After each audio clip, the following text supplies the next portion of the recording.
Hey everyone, welcome to week 21, day 3. This is our ongoing the whole and the part week. And I think we've done really well because what we're trying to do is actually find a balance, but a balance that is very specific to each painting that we're doing. So they're not all going to look the same. We're not going to develop a painting into fine details just because we want to interpret the part as details. Sometimes the part, like we did on Mondays, means that there's just going to be contextually a little bit of detail within a painting, but it doesn't mean that we have to do a ton of detail. Now, yesterday for Spanish Tuesdays, we did. We actually developed the painting a little bit more. So again, like I said at the beginning of the week, the purpose of what we're doing during this week is to see if we can strike a balance, but a balance that belongs to each and every one of those particular paintings. So let's see how we do today. Okay, let's get started. This is our ongoing the whole and the part week. And I know it's been a little abstract, and maybe by comparison from the exercise that we were doing last week, it seems that it's a little bit harder to grasp. But let me do a small recap on the last two paintings. And let me try and describe what I was going for and how I felt the formal decisions I took were actually aiding me in trying to communicate the idea of how the part could actually reinforce what I wanted to communicate through the whole. So on Monday, I spoke about how, and pardon the pun, depict the wholesome quality of this bowl of noodles. And the way I try to interpret that wholesome kind of integral quality of that soup was to say, I'm not going to be attracted prematurely to those details, to the details of the wonderful kind of twirling form of the noodles. What I'm going to do is actually hold back and just think of everything. Think of the atmosphere, the plate, and the soup, and all the elements that were within the soup as one thing. I'm not going to think of, the plate is actually on top of a table, so I have to paint the tones of the tabletop, and then I have to go to the plate, and I actually have to speak about the surface quality of the plate, the little highlights, and how that circle was actually describing a three-dimensional object. So I had to be very, very sensitive to those tiny little changes that would manifest themselves within that white circle that was the bowl, and then how it transitioned into the actual soup, and again, all the elements that were within the soup. So instead of trying to put into different compartments, background, then plate, then soup, then the elements that were within the soup, I thought I would treat them as a whole. And I was pretty sure that that was the direction that I had and that I wanted right from the start. So I thought, well, a palette that can actually help me achieve this with more clarity would be a shorter palette. And I'm going to be willing to understand the wholeness of the both background, plate, and soup by shortening my value scale a little bit. So I'm going to sacrifice a little bit of the contrast, of the tonal contrast, which is something that we've been doing on the past couple of weeks, but I want to use it as a tool. I don't want to just do it as an exercise. I want to see if I can actually put it to use. So all these things that are very formal, that have a feeling of a simple exercise, we can actually contextualize them into what is ultimately a painting that communicates something. So when we try to do that, they're not going to really feel like exercises. But I want to be clear about something. In my mind, I don't care about nominating these paintings as exercises. I really don't feel that that diminishes the effort that is behind the painting, or that the intent could be communicated with less power if we deem it an exercise. I really don't. I think that a ton of paintings through history have been exercises in the sense that they are painters trying to do something, trying to work something out. They didn't have clarity beforehand. They didn't know exactly what they were doing before they started to paint. Now, obviously, there's a ton of paintings in art history too that are perfectly designed and executed. So a painter would know exactly what she was doing when she was creating this absolute masterpiece. But the point I'm trying to make is that not every painting is born that way. Paintings can have an origin that is not this desire to just paint a masterpiece. And throughout history, we have examples of paintings that could have been considered lesser efforts, but with time, we've understood that maybe this quick sketch or maybe this painting that was executed in just one sitting is probably more powerful than paintings that took months and months and months and that were 10 times the size of smaller quote unquote efforts. So honestly, in my mind, all of painting shares the same DNA. It doesn't matter if you're doing an abstract expressionist painting or if you're painting the ceiling of the Sistine Chapel. In my mind, it's exactly the same because underneath it all, there is an act of painting that shares the same fundamentals.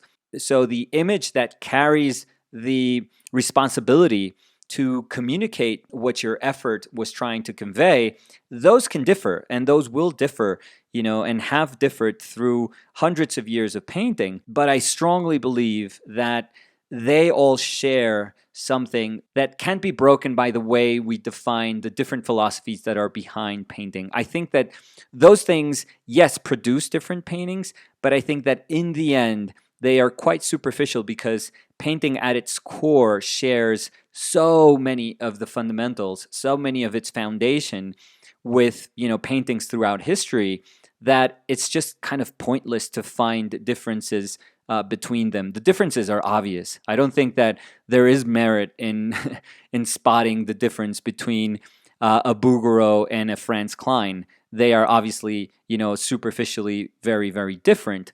But that doesn't mean one is a lesser painter. I really, really don't feel that I can learn more from one painter and not the other. I think that our ability to contextualize paint and to understand what was trying to be said and how painting was used to communicate that message is what is actually going to be incredibly beneficial to us in the end. And it's going to open the doors of art history to us. And it's going to enable all these paintings from all these different philosophies, from all these different places around the world to actually have an impact on us. And we can use all these things we learn to then make them part of the habitual sort of ritual of painting, of day-to-day painting that characterizes what we do as a practice.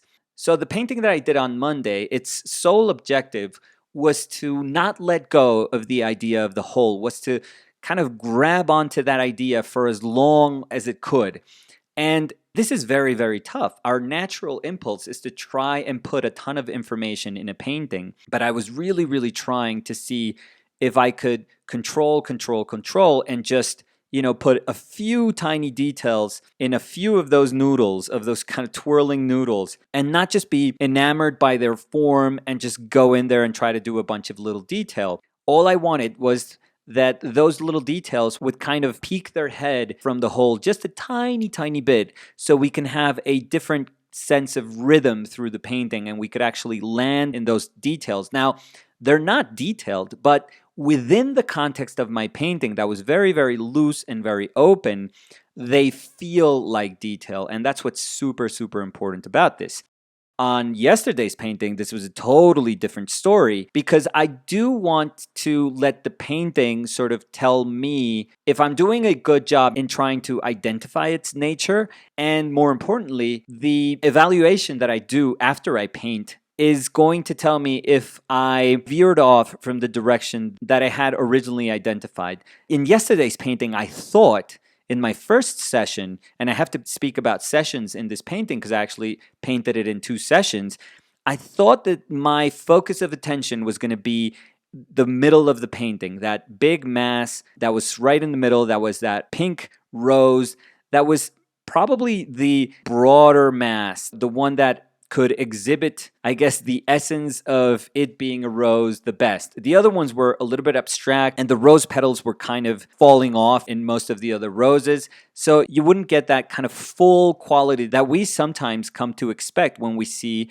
a kind of healthy flower. So I thought, okay, my painting is going to be right in the middle, and everything that was surrounding sort of the bullseye of the painting that was going to be that rose, I thought I would just let go a little bit and paint it looser and try to hold on to the one thing that was interesting me, which was contour and shapes. I was hoping that because the painting was very gray, there was no chiaroscuro. No, this was just a lighting condition that was very muted, very gray, very indirect. So I thought, okay, this is perfect because my tones are going to be very controlled, and all I have to do is just concentrate on the rhythm that I'm going to be able to identify through those shapes. And that's going to be my painting. And as a focus of the painting, I'm going to land on this middle section.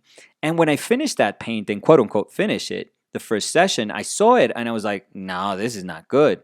This is not at all good. Like, I totally missed. I couldn't get to the bigness of the painting. And when I tried to kind of overcompensate for missing that bigness of the painting by putting some detail in the middle section of the painting just became about nothing.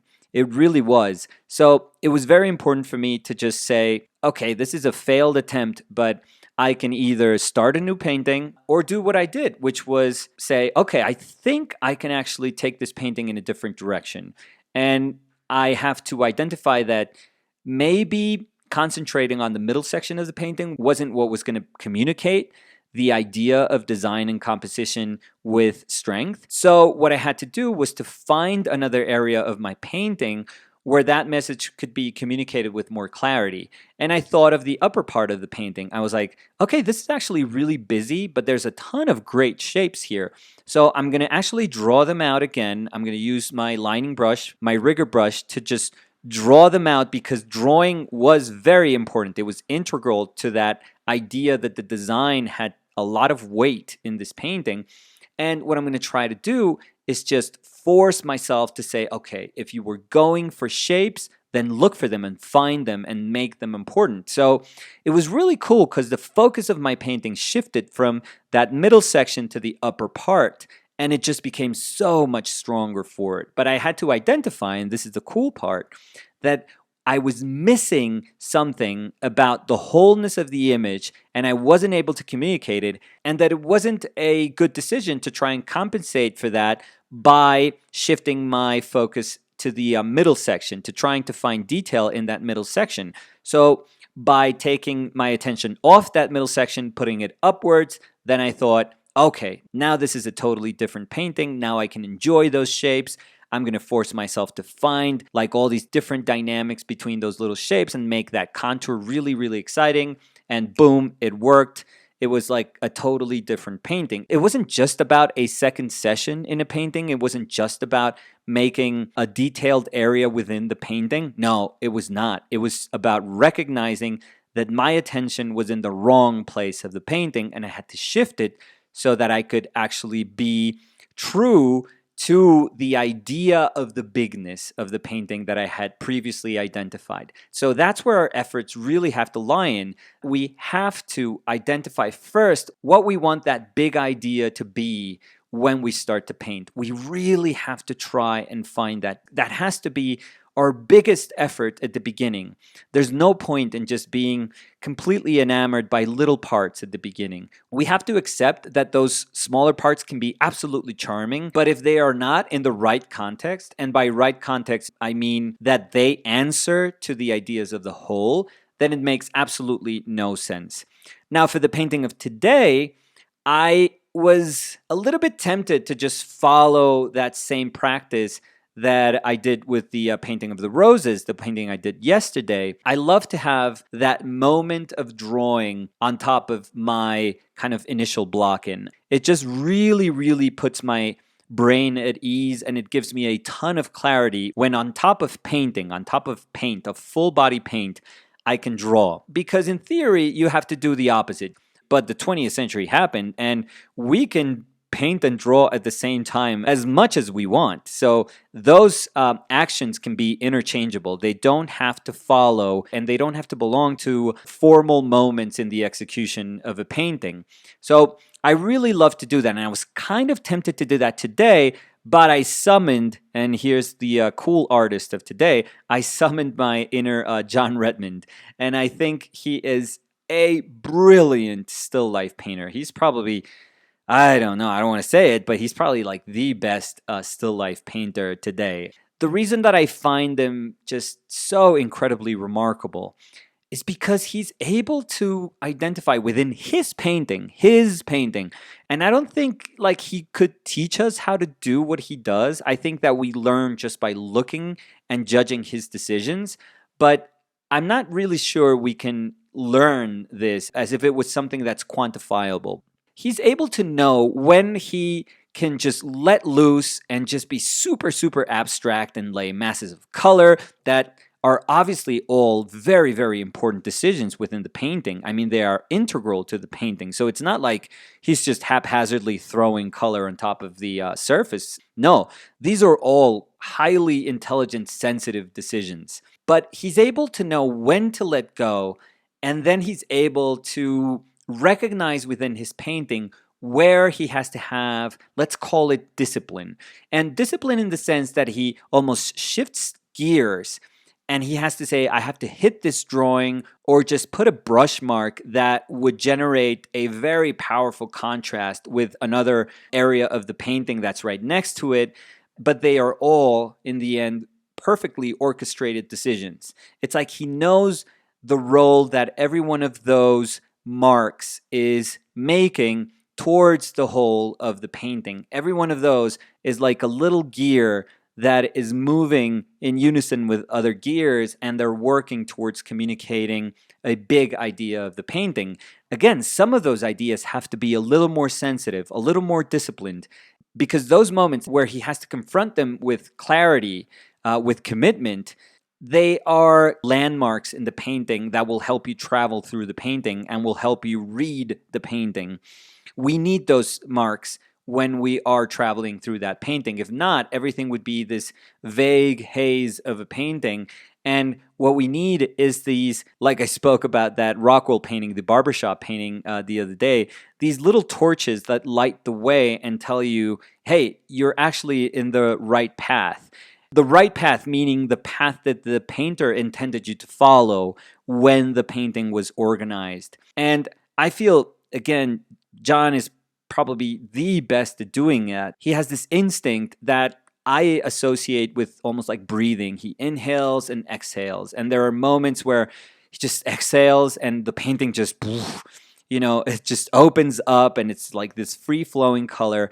But then when he has to concentrate, he just slowly inhales. And then there's a couple of marks are just perfect in the sense that they are essential to the description of the form, to the very naturalist description of the form. They are faithful to the nature of that form.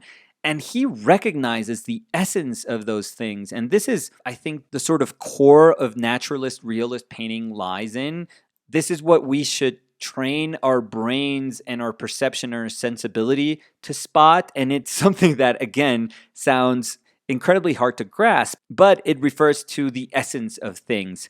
What is it that is making, like today, those leaves feel like leaves, be leaves? Where does that nature lie in? How can I identify it to then deconstruct it and put it together again into painted decisions that I can manipulate so that I can communicate a very strong message? That is very hard to do. That takes a lifetime, I feel. It's one of those things that nobody can teach you because nobody can teach you how to navigate a painting. We could copy what somebody else does. We could copy what John Redmond does. We could copy what Richard Schmidt does. It doesn't matter.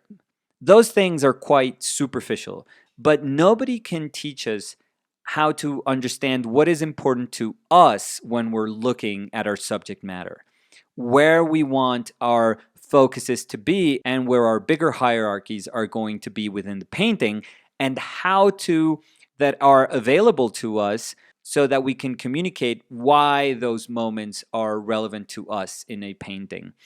Those things are very tough because in those actions there are so many variables and there are so many ways to focus the observer's attention on a specific area of a painting that honestly the combinations are infinite.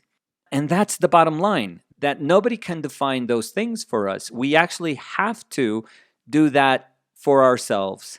And I think that that's at the core of this week, that we remind ourselves that the way we travel through a painting and the moments in which we decide to stop and say, okay, you are important. Maybe that area is the most important, but you are important.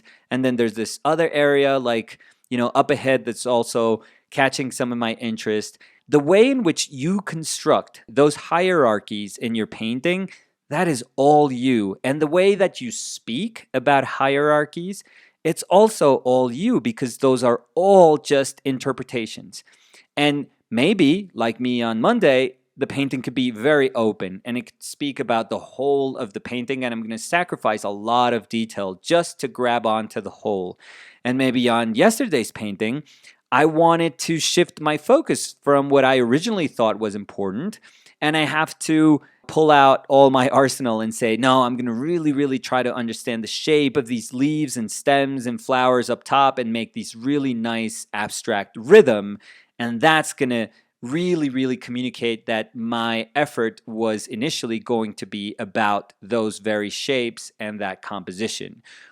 Or maybe it could be today, which is very organic, and it was initially a very free-flowing mass of color, and I was able to identify the places that I wanted to be a little more disciplined, to inhale and say, okay, this is going to be the focus of my painting. And for today's painting, it was obviously going to be the right side of the picture where all that beautifully lit yellow-green is, and everything else just kind of trickled down from those decisions, those very, very important decisions that I took on the right side. Everything else had to be secondary. Again, they had to be secondary, but they have to be solved, and they have to be intelligently solved, because they all have to work towards that moment of the paint where I'm saying, oh, this is beautiful. But because this is beautiful, it has to be surrounded by a bunch of elements that are almost symbolizing arrows pointing at that moment of the painting, just saying, hey, look at this. This is very beautiful. I mean, I'm here, but my role is to let you know that you should